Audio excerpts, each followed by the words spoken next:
दोस्तों, वैसे जो आज के समय में इराक के जो हालात हैं उसके लिए अगर कोई जिम्मेदार है तो वो है सद्दाम हुसैन। सारी दुनिया यही मानती है, लेकिन मेरा मानना ये है कि अगर कोई जिम्मेदार है तो वो है अमेरिका। चलिए बात करते हैं इराक खड़ी युद्ध के बारे में।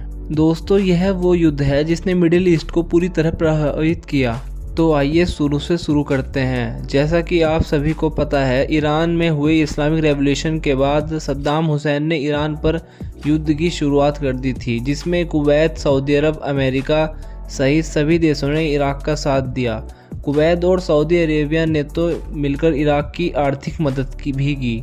मेरे हिसाब से सऊदी अरब और कुवैत ने इराक से ये भी कहा होगा कि भाई तू लड़ना और पैसे की टेंशन बिल्कुल मत लेना।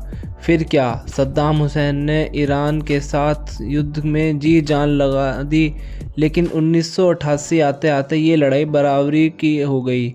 लेकिन जब ये युद्ध ख़त्म हो गया तो इराक की भी आर्थिक स्थिति भी ख़राब होने लगी और अब सऊदी अरब और कुवैत अपने अपने पैसे वापस मांगने लगे। साथ ही कुवैत ओपेक यूनियन का सदस्य होने के बाद भी कुवैत ने अपने ऑयल ज़्यादा एक्सपोर्ट करने शुरू कर दिए, जिससे नतीजा ये रहा तेल की कीमतों में भारी गिरावट आ गई, जिससे सबसे ज़्यादा नुकसान इराक को हुआ।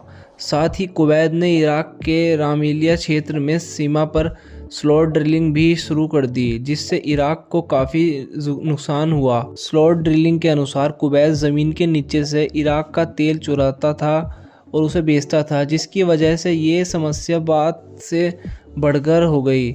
इस समय कुवैत का इराक पर तकरीबन 14 बिलियन का कर्ज था।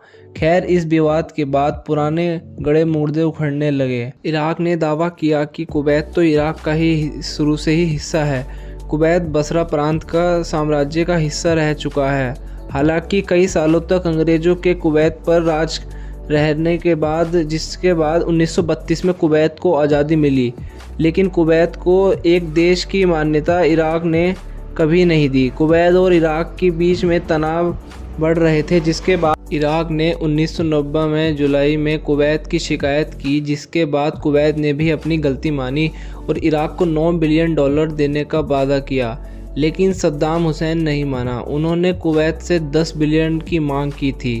उस समय अगर अरब समुदाय के देश चाहते तो ये युद्ध कभी नहीं होता। 1 बिलियन की वजह से इराक और कुवैत के बीच में ये बैठक असफल रही। और कुवैत क्योंकि जब इज़राइल की बातें आती है तो सारे अरब देश एक साथ हो जाते हैं, लेकिन जब इराक की आर्थिक स्थिति खराब थी तब अरब देशों ने समस्या का हल आपस में नहीं सुलझाया, जिसका नतीजा था इराक खाड़ी युद्ध, जिसके बाद 2 अगस्त 1990 को सबको चौंकाते हुए इराक ने कुवैत पर हमला कर दिया और 24 घंटे में ही कुवैत पर कब्जा कर लिया और कुवैत का सही परिवार सऊदी अरब भाग गया और सद्दाम हुसैन ने अपने चचेरे भाई अली सल अल मजीद को कुवैत का गवर्नर बना दिया। कुवैत पर इराक के आक्रमण के बाद यूएन ने प्रस्ताव 660 को पास किया, जिसमें आक्रमण की निंदा की गई और फिर यूएन ने बिल पास करते हुए इराक पर आर्थिक प्रतिबंध लगाए। लेकिन सद्दाम हुसैन ने चाल चलते हुए यूएन के सामने अपनी मांगें रखी, जिसमें कहा कि लेबनान को सीरिया से हटाया जाए और ये प्रस्ताव भी रखा 1967 में जो क्षेत्र युद्ध में जीते थे इजराइल ने, वो पैलेस्टीन को वापस किए जाएं।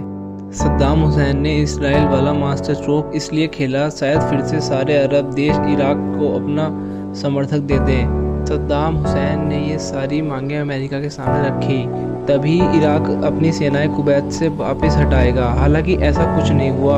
अब जब कुवैत पर इराक का कब्जा था तो सऊदी अरब की परेशानी और बढ़ने लगी, क्योंकि सऊदी अरब को तेल भंडार कुवैत से ज़्यादा दूर नहीं था और सऊदी अरेबिया के खिलाफ नफरत चरम पर थी सद्दाम हुसैन की। इराक युद्ध में सऊदी अरेबिया ने इराक की मदद की थी, क्योंकि सऊदी अरब को डर था कि ईरान में हुई इस्लामिक रेवोल्यूशन की चिंगारी कहीं सऊदी अरब तक ना पहुंच जाए। और वहीं युद्ध में सऊदी अरब ने इराक को $26 बिलियन की मदद की थी, जिसके बाद सऊदी अरब ने अपना पैसा वापस मांगा और सद्दाम हुसैन ने साफ मना कर दिया, क्योंकि ईरान के खिलाफ युद्ध करने में सद्दाम हुसैन ने सऊदी अरब की ही मदद की थी, जिसके बाद सऊदी अरब के खिलाफ गुस्सा बढ़ गया और सऊदी अरब के लोगों को चुन चुन के लगा और यहाँ से जिन तेल भंडार पर सद्दाम हुसैन का कब्जा था, उनके तेल भंडार से सारा वेस्ट का देशों का रोजी रोटी चलती थी। उसके बाद सारे वेस्ट के देश मिलकर रणनीति बनाने लगे और ऑपरेशन डेजर्ट शील्ड चलाया और अमेरिका के राष्ट्रपति एसडब्ल्यू बुश 7 अगस्त 1990 को यूएसए के सैन्य दलों को सऊदी अरब भेजा और कुवैत सऊदी अरब सीमा पर सैन्य बलों को बढ़ाया। 7 अगस्त 1991 को ये कहा कुवैत से अपनी सेना हटाए वरना अंजाम बुरा होगा, लेकिन इराकी सेना कुवैत से नहीं हटी, जिसके बाद अमेरिका के नेतृत्व में सऊदी अरब, फ्रांस, यूके इराक पर हमला शुरू कर दिया, जिसके ऑपरेशन डेजर्ट स्टॉर्म कहा गया और पहला हमला ही इतना खतरनाक था कि इराकी आर्मी को संभलने का मौका ही नहीं मिला और शाम होते होते इराकी आर्मी की हालत खराब थी और सद्दाम हुसैन ने हारी हुई बाजी जीतने के लिए इजराइल पर मिसाइल से हमले शुरू कर दिए। सद्दाम हुसैन को उम्मीद थी कि इजराइल अगर हमला करेगा तो सारे अरब देश फिर से एक हो जाएंगे, लेकिन ऐसा नहीं हुआ। सद्दाम हुसैन की ये चाल नाकाम रही, लेकिन फिर सद्दाम हुसैन ने सऊदी अरब पर हमले का आदेश दे दिया। अमेरिका की सेना ने उन्हें रोक लिया और यही अनसक्सेसफुल रहा, जिसमें कि दोस्तों इराक के बहुत सारे सैनिक मारे गए और सद्दाम हुसैन ने इराक पर बहुत सालों तक राज किया। और बातें दोस्तों अगली वीडियो में करते हैं।